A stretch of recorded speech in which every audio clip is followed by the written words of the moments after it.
Kaya iniaalay namin sa iyo ang ginagaway na nagbibigay buhay at ang kalis na nagkakaloob ng kaligtasan. Kami nagpapasalamat dahil kami iyong binarapat na tumayo sa harap mo para maglingkod sa iyo. Isinasama namin kami Mamaya magpapapicture kayo nila dito, Alden, doon sa doon. Pagkatapos na sa pamamagitan ng Espiritu Santo. Ama, hinapin mo ang iyong simbahang naganap sa pagmumuli. Pususin mo kami sa pag-ibig. Kaya sa ni Francisco na aming Santo Papa, ng lahat ng mga obispo at nagranang ng kaparian, at ng lahat ng muli ng mga kapatid namin na hulay, at yung pag-asa sila'y muling mabubuhay. Gayon din ang lahat ng mga pumanaw, kaawaan mo sila at patuloyin sa iyong kaliwanagan. Kaawaan mo ang maging labagin kaming lahat ng mga kasalo sa iyong buhay na walang wakas kaisa ng mahal na Birhen Maria, ina ng Diyos, kaisa ni San Jose, ang kanyang kabiyak ng puso, kaisa ng mga apostol at ng lahat ng mga banal na nabuhay dito sa daigdig ng kalulugod sa iyo. Para hindi magawa namin ang pagpupuri sa ikararan mo sa pamamagitan ng iyong anak na aming Panginoong Yesu Cristo. Sa pamamagitan ng Cristo, kasama yan sa Kanya ang lahat ng parangalan at pagpapili sa iyong Diyos na mga kapangyarihan, kasama ng Espiritu Santo, bago pa sa walang hanggan. Amen. Magsitayo pa lahat. Pinag-isang sa Pilipinas, sabay-sabay natin apagintin ang ama namin.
Hinihiling namin kami iiyak sa lahat ng masama.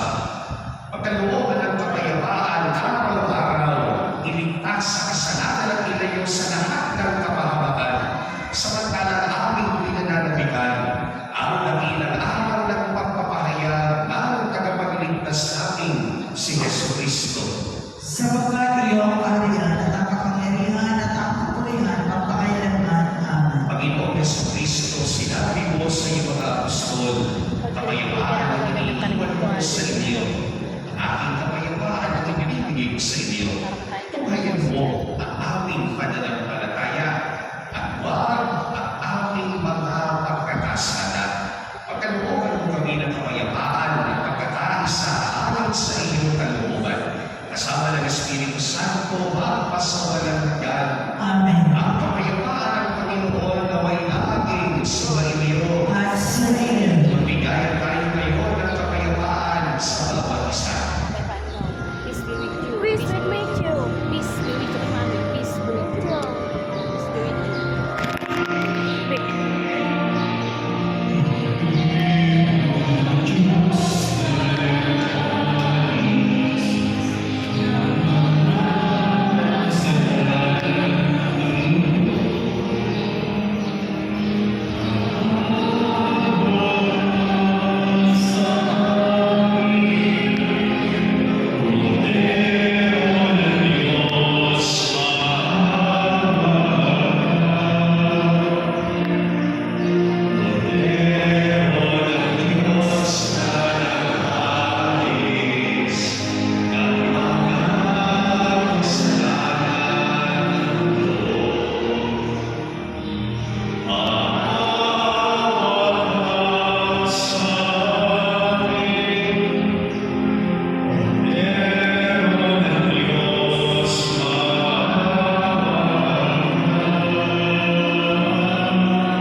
How my running and run and run. Magsilod ka na.